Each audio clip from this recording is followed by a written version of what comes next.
TV ਦੇ ਉੱਤੇ ਇੱਕ ਐਂਕਰ ਨੇ ਦੱਸਿਆ ਕਿ ਉਹ ਅਹਿਮਦ ਗਰੋਈ ਜਿਹੜੇ ਨੇ ਉਹ ਲਤੀਫ ਭੱਟ ਜਿਹੜੇ ਨੂੰ ਮਾਰੇ ਗਏ ਨੇ। ਸਬੂਤ ਮੰਗਿਆ ਤੇ ਕਹਿੰਦੇ ਕਿ ਜੀ ਉਹ ਸੋਰਸਸ ਨੇ ਆਖਿਆ। ਕਿਹੜਾ ਸੋਰਸਸ ਹੈ? ਉਹੀ ਸੋਰਸਸ ਜਿਹੜਾ ਕਿ ਪਿਛਲੇ ਸਾਲ ਸਰਜੀਕਲ ਸਟ੍ਰਾਈਕ ਦੇ ਵੇਲੇ ਵੀ ਸੀ, ਉਹੀ ਸੋਰਸਸ ਜਿਹੜੇ ਬਾਲਾਕੋਟ ਤੋਂ ਬਾਅਦ ਵੀ ਸੀ। ਮਤਲਬ ਸਬੂਤ ਕੋਈ ਨਹੀਂ ਹੈ, ਐਵੇਂ ਮੂੰਹ ਚੁੱਕ ਕੇ ਗੱਲ ਕਰ ਦੇਣੀ ਹੈ ਕਿਉਂਕਿ ਭਾਰਤ ਦੇ ਵਿੱਚ ਅੱਗ ਲੱਗੀ ਹੈ। ਭਾਰਤ ਆਪ ਅੰਦਰੋਂ ਸੜਦਾ ਪਿਆ। ਅੱਛਾ, ਇੱਕ ਹੁੰਦਾ ਹੈ ਝੂਠ, ਇੱਕ ਹੁੰਦਾ ਝੂਠਾਂ ਦੀ ਨਾ ਅੰਮੀ, ਔਰ ਅੰਮੀ ਵੀ ਉਹ ਜਿਹੜੀ ਪਤਾ ਨਹੀਂ ਕਿੰਨੀ ਵਾਰੀ ਵਿਆਹੀ ਗਈ ਹੋਵੇ। ਇਹ ਉਸ ਅੰਮੀ ਦੇ ਬੱਚੇ ਨੇ। ਤਾਂ ਤੁਸੀਂ ਕਹਿੰਦੇ ਆ ਕਿ ਜੀ ਸਾਡੇ ਮੁਲਕ 'ਚ ਅਮਨ ਹੈ, ਇਹ ਇੰਡੀਆ ਹੈ ਜਿਹੜਾ ਦੁਨੀਆ ਨੂੰ ਲੈਕਚਰ ਦਿੰਦਾ ਹੈ ਜਮਹੂਰੀਅਤ ਦਾ। ਇੰਡੀਆ ਦੀਆਂ ਸੜਕਾਂ ਦੇ ਉੱਤੇ ਹੁੰਦਾ ਕੀ ਪਿਆ? ਤਾਂ ਵੀਡੀਓ ਮੈਂ ਐਡੀਟਰ ਨੂੰ ਕਹਾਂਗੀ ਵੀ ਇੱਥੇ ਚਲਾਵੇ। दिन दिहाड़े एक मां आपदे बच्चे दे नाल जांदी पई है। अचानक 4-5 गुंडे जे इकट्ठे हुंदे, हत्थां विच तलवारां, चाकू, डंडे, और मां चीकां मार मार के कहंदी है मेरे बच्चे नूं ना मारो। लेकिन कोई नहीं सुनदा क्योंकि वो मुसलमान सी। मस्जिद शहीद कर दो तां इनू तरक्की दा नां दे दिंदे है, किसे दी दाढ़ी फड़ के जय श्री राम दे नारे लवांदे है, इनू देशभक्ति कहंदे है। ये मोदी दी पॉलिसी दा हिस्सा है, सिर्फ हिंदुत्व नजरिया। अज एक हिंदू दूसरे हिंदू तो नफरत करदा पिया क्योंकि निचली जात दा मसला है। एक सूबा दूसरे सूबे तो नफरत करदा पिया क्योंकि उत्थे दी जुबान अलग है। यानी जिस नफरत नूं इन्हां ने पाकिस्तान दे खिलाफ हथियार बनाया सी, ओही नफरत इन्हां दे गल दा फंदा बन गई है। बिस्मिल्लाहिर्रहमानिर्रहीम, अस्सलाम वालेकुम। तुसी देख रहे हैं 360 डिजिटल पंजाबी और मैं हां तुहाडी मेजबान शमाइला नियाज़। ਇਹ ਮੇਰਾ ਵਲੌਗ ਬਹੁਤ ਸਾਰੇ ਲੋਕਾਂ ਦਾ ਮੂੰਹ ਬੰਦ ਕਰਨ ਵਾਸਤੇ ਹੈ और खास करके वो लोग जिहड़े पाकिस्तान नूं गैर मुस्तहकम करने की कोशिश करते हैं और दिन रात यही सोचते रहते हैं कि पाकिस्तान दीयां जिहड़ियां लत्तां ने ना छांगणियां ने, लेकिन अज पाकिस्तान ने उन्हां दीयां लत्तां जिहड़ियां ने जड़ों ही वड़ दित्तियां ने। ये वलॉग मेरा खास करके उन्हां वास्ते है ਜਿਹੜੇ ਇਹ ਕਹਿੰਦੇ ਆ ਕਿ ਪਾਕਿस्तान ਦੇ ਵਿੱਚ ਤਾਂ ਬੜੀ ਅੱਗ ਲੱਗੀ ਹੋਈ ਹੈ, BL ਦੀ ਤਹਿਰੀਕ ਜਿਹੜੀ ਨਾ ਖੜੀ ਹੋਈ ਪਈ ਹੈ ਔਰ ਬਲੋਚਿਸਤਾਨ ਆਪਣੀ ਆਜ਼ਾਦੀ ਮੰਗਦਾ ਪਿਆ ਔਰ KPK ਵੀ ਆਪਣੀ ਆਜ਼ਾਦੀ ਮੰਗਦਾ ਪਿਆ। ਆਜ਼ਾਦ ਕਸ਼ਮੀਰ ਦੇ ਵਿੱਚ ਵੀ ਅੱਗ ਲੱਗੀ ਪਈ ਹੈ, ਯਾਨੀ ਪਾਕਿस्तान ਦੇ ਟੁਕੜੇ ਟੁਕੜੇ ਹੋਏ ਪਏ ਆ। ਆਪਣੇ ਗਿਰਬਾਨ 'ਚ ਪਹਿਲੇ ਜਾਣ ਕੇ ਦੇਖ ਕਿ ਤੇਰੇ ਗਿਰਬਾਨ ਦੇ ਵਿੱਚ ਕੀ ਕੀ ਹੋਇਆ ਪਿਆ। ਤੈਨੂੰ ਪਤਾ ਵੀ ਹੈ ਤੇਰੇ ਆਪ ਦੇ ਤਨ ਬਦਨ ਦੇ ਵਿੱਚ ਕਿੰਨੀ ਅੱਗ ਲੱਗੀ ਹੈ, ਉਹਦਾ ਸੇਕਾ ਪਹੁੰਚਦਾ ਪਿਆ ਜਾਂ ਨਹੀਂ ਪਹੁੰਚਦਾ ਪਿਆ। ਅੱਜ ਦਾ ਵਲੌਗ ਜਨਾਬੇ ਵਾਲਾ शुरू करते हैं। बस तुसी करना है कि तुसी ना बस कोई कुछ सेकंड वास्ते ना जरा रुक के ये सोचो, भारत दा मीडिया 24 घंटे देखो तो अजकल आजाद कश्मीर आजाद कश्मीर आजाद कश्मीर दे विच पाकिस्तान जुल्म करदा पिया है। ओहो हो जी मैं पहले कीती है गल कि देखो जी बलोचिस्तान दे विच तां BLA अलग हुंदा पिया है।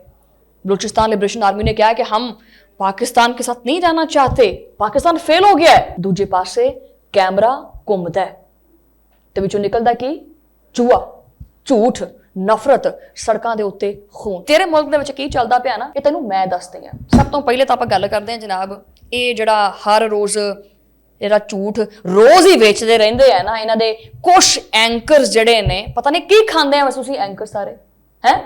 आखिर टीवी ਦੇ ਉੱਤੇ ਇੱਕ ਐਂਕਰ ਨੇ ਦੱਸਿਆ ਕਿ ਉਹ ਅਹਿਮਦ ਗਰੋਈ ਜਿਹੜੇ ਨੇ ਉਹ ਲਤੀਫ ਭੱਟ ਜਿਹੜੇ ਨੂੰ ਮਾਰੇ ਗਏ ਨੇ। हैं अच्छा जी, सबूत ਮੰਗਿਆ ਤੇ ਕਹਿੰਦੇ ਕਿ ਜੀ ਉਹ ਸੋਰਸਸ ਨੇ ਆਖਿਆ। ਕਿਹੜਾ ਸੋਰਸਸ ਹੈ?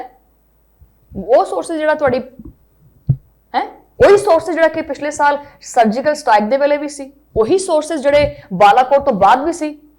मतलब सबूत कोई नहीं है, ਐਵੇਂ ਮੂੰਹ ਚੁੱਕ ਕੇ ਗੱਲ ਕਰ ਦੇਣੀ ਹੈ। ਕਿਉਂ? ਕਿਉਂਕਿ ਭਾਰਤ ਦੇ ਵਿੱਚ ਅੱਗ ਲੱਗੀ ਹੈ। ਭਾਰਤ ਆਪ ਅੰਦਰੋਂ ਸੜਦਾ ਪਿਆ, ਬਸ ਉਹਨੂੰ ਇੱਕ ਵਿਲਨ ਚਾਹੀਦਾ ਹੈ ਪਾਕਿਸਤਾਨ। ਅੱਛਾ, ਇੱਕ ਹੁੰਦਾ ਹੈ ਝੂਠ, ਇੱਕ ਹੁੰਦਾ ਝੂਠਾਂ ਦੀ ਨਾ ਅੰਮੀ, ਔਰ ਅੰਮੀ ਵੀ ਉਹ ਜਿਹੜੀ ਪਤਾ ਨਹੀਂ ਕਿੰਨੀ ਵਾਰੀ ਵਿਆਹੀ ਗਈ ਹੋਵੇ। ਇਹ ਉਸ ਅੰਮੀ ਦੇ ਬੱਚੇ ਨੇ। ਹਰ ਵਾਰੀ मतलब कि ना मतलब की करिए कि एक हर बारी ना एक ही तरीका वारदात होंदा है, रोज का काम है। अच्छा, मकसद पता की है? मकसद जिहड़ी मैं तुहानूं बार-बार गल करदी हां सिर्फ यही हुंदा है कि आपदी आवाम नूं असीं बेवकूफ बनाईए, ऐ फक्की वेचीए। जदों महंगाई सिर तो उत्ते चली जाती है तो पाकिस्तान ने ये कर दिया, पाकिस्तान ने वो कर दिया, पाकिस्तान के अंदर हमारी सेना घुस गई है। जदों इलैक्शन हारन लगते हैं तो पाकिस्तान, जदों अंदर फसादात होने लग पैंदे हैं तो पाकिस्तान, ताकि इंडियन आवाम का ध्यान हट जाए और ये ना सोचन कि सानू नौकरियां नहीं मिलदियां पईयां, सानू रोटी नहीं मिलती पई, ये किते अपने हकूक वास्ते ना खड़े हो जान। लेकिन मसला यह है कि यह झूठ जिहड़ा ना कोई इन्ना क पैथेटिक ते पुराना हो चुका है कि खुद इंडिया की आवाम इहदे उत्ते हुण हसन लग पई है। तुसीं ट्विटर खोल के देखो तो बहुत सारे इंडियंस मैसेज करते पे होंदे है, यूट्यूब के कॉमेंट्स दे विच भी इंडियंस मैसेज करते होंदे है। हर दूजा बंदा कहंदा पिया हुंदा कि यार तुसीं की चूरन वेची जाने सानू, जिहड़ा चूरन तुसीं साडे पुरखां नूं वेचिया है ਉਹੀ ਤੁਸੀਂ ਚੂਰਨ ਹੁਣ ਸਾਨੂੰ ਵੇਚੀ ਜਾਂਦੇ ਆ। यानी इंडियन आवाम खुद ਇਹਦੀ ਸਾਖ ਦੇ ਉੱਤੇ ਸਵਾਲਾਤ ਕਰਦੀ ਹੈ। ਜਿਸ ਤਰ੍ਹਾਂ ਪੈਸੇ ਛਾਪਣ ਵਾਲੀ ਮਸ਼ੀਨ ਹੁੰਦੀ ਹੈ ਨਾ, ਇੰਡੀਆ ਝੂਠ ਛਾਪਣ ਵਾਲੀ ਮਸ਼ੀਨ ਹੈ। ਅੱਛਾ ਚਲੋ ਮੰਨ ਲਿਆ ਪਾਕਿस्तान ਦੇ ਖਿਲਾਫ ਪ੍ਰੋਪੇਗੈਂਡਾ ਇਹਨਾਂ ਦੀ ਪਾਲਿਸੀ ਹੈ, ठीक है मान लेने, ठीक है। लेकिन इस पॉलिसी के तहत तुसी आपदे भी तो गिरेबान च देखो कि तुसी कहने हैं कि जी साडे मुल्क च अमन है, कि तुहाडे मुल्क च अमन है? हैं ये इंडिया है जिहड़ा दुनिया नूं लैक्चर दिंदा है जमहूरीयत दा कि असीं बड़े सैकुलर हाँ, सब तो वड्डे दावे ये करदा है। दूजे पासे इंडिया दीयां सड़कां दे उत्ते हुंदा की पिया? आ वीडियो मैं एडिटर नूं कहांगी भी इत्थे चलावे अगर चल सकदी होई तां। वीडियो च तुसी देखो दिन दिहाड़े एक मां आपदे बच्चे दे नाल जांदी पई है, अचानक 4-5 गुंडे जे इकट्ठे हुंदे, हत्थां विच तलवारां, दिन दिहाड़े इंडिया दे विच हत्थां विच तलवारां, चाकू, डंडे, और मां चीकां मार मार के कहंदी है, तरले पांदी है कि मेरे बच्चे नूं ना मारो, लेकिन कोई नहीं सुनता। और सुनता क्यों नहीं? क्योंकि वो मुसलमान सी तां करके। और ये कोई इक्का दुक्का वाकया नहीं है, ये रोज दा मामूल बन गया। मस्जिद शहीद कर दो तां इनू तरक्की दा नां दे दिंदे है, किसी दी दाढ़ी फड़ के जय श्री राम दे नारे लवांदे है, किसी दी दुकान साड़ दिंदे है और इनू देश भक्ति कहंदे है कि असीं बड़ा कोई बल्ले बल्ले करती दी दुकान साड़ के जी मुसलमान दी दुकान सी। और पुलिस की करती है? पुलिस डंडा की दिल मेरा बड़ा करदा है। वैसे शर्मनाक गल पता की है कि सारा कुछ जो करने वाले फड़े जाते हैं ना, तो इन्हों हीरो बना के पेश करते हैं कि इन्हें अकलीतां दे नाल आ सलूक कीता है, मुसलमानों दे नाल आ सलूक कीता है, इन्हों फुलों के हार पहनाते हैं। ये मोदी की पॉलिसी का हिस्सा है अखंड भारत, सिर्फ हिंदुत्व नजरिया। सवाल मैं तुहाडे कोल पुछदी हां कि तुहाडे मुल्क के शहरी महफूज ने? तुसीं आज़ाद कश्मीर के बारे बड़े लैक्चर देने हैं, तुहाडे आप दे मुल्क च की चलदा पिया है? अपने गिरबान च झांक के वेखो ना, देखते क्यों नहीं यार? अजकल पूरा इंडिया आजाद कश्मीर से सक्का होया पिया, तुसी बड़े सक्के हो गए। तुसी आजाद कश्मीर की बड़ी गल करदे पे, तुसी मकबूजा कश्मीर से तरह जाओ, देखो तो सही जिथे तुहाडी 10 लाख की फौज खड़ी है, इंटरनेट बंद आ उत्थे, तुसी नौजवानों नूं चक लैने, औरतां दीयां इज्जतां महफूज नहीं हैगियां उत्थे, ते तुसी कहने कि जी पाकिस्तान जुल्म करदा पिया। उत्थे आजाद कश्मीर दे विच ना एहतजाज हुंदा पिया। एक गल याद रखो, हर खासो आम जानदा है, अगर पाकिस्तान कोई जुल्म और जबर दे नाल कश्मीर दे विच कोई चीज करना चाहे तां इन्ने दिनां तो कश्मीर दे विच इह हालात वाकियात ना होंदे।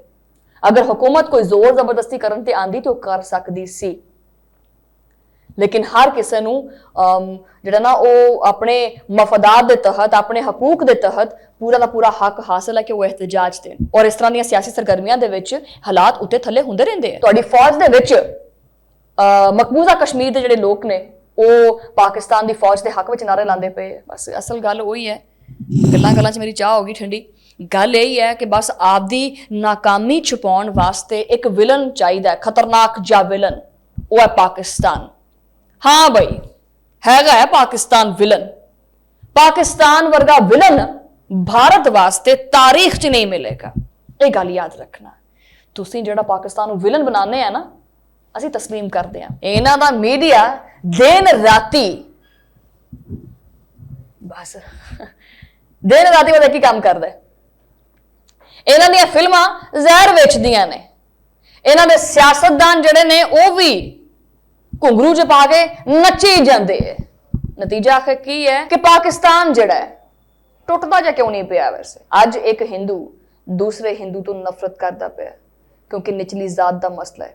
एक हिंदू मुसलमान तो नफरत करता पिया क्योंकि मुसलमान है। एक सूबा दूसरे सूबे तो नफरत करता पिया क्योंकि उत्थे दी जुबान अलग है। यानी जिस नफरत नूं इन्हां ने पाकिस्तान के खिलाफ हथियार बनाया सी, ओही नफरत इन्हां दे गल दा फंदा बन गई है। और दुनिया अन्नी नहीं है। अमरीका दी रिपोर्टां भी आईयां ने, यूरोप की पार्लीमेंट दे विच भी बहस हुंदी पई है, अकवामे मुतहदा भी कहंदा पिया कि भारत दे विच अकलीतां दी हालत बड़ी खराब है। प्रेस रेफरेंडम इंडेक्स दे विच भारत 150 नंबर के उत्ते जा चुके हैं। जोड़ा कहता ना कि मैं कोई बड़ी तोप चीज़ हाँ, 150 नंबर पर आ गया। सो लिहाजा अपने मणिपुर के हालात वेखो भी उत्थे की चलदा पिया। ਤੁਹਾਡੇ ਮੁਲਕ ਦੇ ਵਿੱਚ ਕਿੰਨੀਆਂ ਰਿਆਸਤਾਂ ਟੁੱਟਦੀਆਂ ਪਈਆਂ ਨੇ, ਪਹਿਲੇ ਉਹ ਦੇਖ ਲਓ। ਫਿਰ ਕਹਿੰਦਾ ਹੈ ਕਿ ਜੀ ਸਾਡੇ ਕੋਲ ਇਹ ਬੜੀਆਂ ਤੋਪਾਂ ਤੇ ਬੜੇ ਮਿਜ਼ਾਈਲ ਨੇ। ਇੱਕ ਮੁਲਕ ਦੀ ਤਾਕਤ ਉਹਦੇ ਮਿਜ਼ਾਈਲ ਨਾਲ ਨਹੀਂ ਹੁੰਦੀ, ਇੱਕ ਮੁਲਕ ਦੀ ਤਾਕਤ ਉਹਦੀ ਇੱਜ਼ਤ ਉਹਦੇ ਵਕਾਰ ਨਾਲ ਹੁੰਦੀ ਹੈ ਕਿ ਉਹ ਕਿੰਨਾ ਕਮਜ਼ੋਰ ਹੈ ਔਰ ਕਿੰਨਾ ਮਹਿਫੂਜ਼ ਹੈ। ਇੱਕ ਮੁਲਕ ਦੀ ਜਿਹੜੀ ਸਾਖ ਹੈ ਨਾ, ਉਹ ਇਸ ਚੀਜ਼ ਤੇ ਬਣਦੀ ਹੈ ਕਿ ਉੱਥੇ ਦਾ ਮੀਡੀਆ ਕਿੰਨਾ ਕੁ ਸੱਚਾ ਹੈਗਾ। ਚਲੋ ਕੋਈ ਥੋੜ੍ਹੀਆਂ ਬਹੁਤੀਆਂ ਖਬਰਾਂ ਕੁਝ ਝੂਠੀਆਂ ਵੀ ਹੋ ਜਾਣਗੀਆਂ, ਲੇਕਿਨ ਜ਼ਿਆਦਾਤਰ ਨਹੀਂ ਨਾ ਹੁੰਦੀਆਂ। ਇਹਨਾਂ ਦੀਆਂ ਖਬਰਾਂ ਕੀ ਹੁੰਦੀਆਂ ਨੇ, 99.99% ਝੂਠੀਆਂ ਹੁੰਦੀਆਂ ਨੇ, ਠੀਕ ਹੈ। ਔਰ ਕਸਰ ਕੋਈ ਨਹੀਂ ਛੱਡੀ ਵੈਸੇ ਭਾਰਤ ਨੇ ਆਪ ਦਾ ਨਾਮ ਆਪ ਹੀ ਖਰਾਬ ਕਰਨ ਦੇ ਵਿੱਚ। ਬਹਰਹਾਲ ਐਂਡ ਤੇ ਤਾਂ ਮੈਂ ਇਹੀ ਕਵਾਂਗੀ ਕਿ ਪਾਕਿਸਤਾਨ ਤੇ ਉਂਗਲੀ ਚੁੱਕਣ ਤੋਂ ਪਹਿਲੇ ਆਪ ਦਾ ਜਿਹੜਾ ਘਰ ਦਾ ਗੰਦ ਹੈ ਨਾ, ਉਹ ਸਾਫ਼ ਕਰ ਲਓ।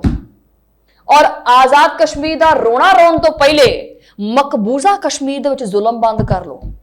ਔਰ ਦੂਜਿਆਂ ਨੂੰ ਜਮਹੂਰੀਅਤ ਦਾ ਦਰਸ ਦੇਣ ਵਾਲਿਓ, ਪਹਿਲੇ ਸੜਕਾਂ ਦੇ ਉੱਤੇ ਇਨਸਾਫ ਤਾਂ ਕਰ ਲਓ, ਉਹ ਤਾਂ ਕਰ ਲਓ ਪਹਿਲੇ। ਦੁਨੀਆ ਮਜ਼ੀਦ ਬੇਵਕੂਫ ਨਹੀਂ ਬਣ ਸਕਦੀ। ਝੂਠ ਜ਼ਿਆਦਾ ਦੇਰ ਨਹੀਂ ਚੱਲਦਾ।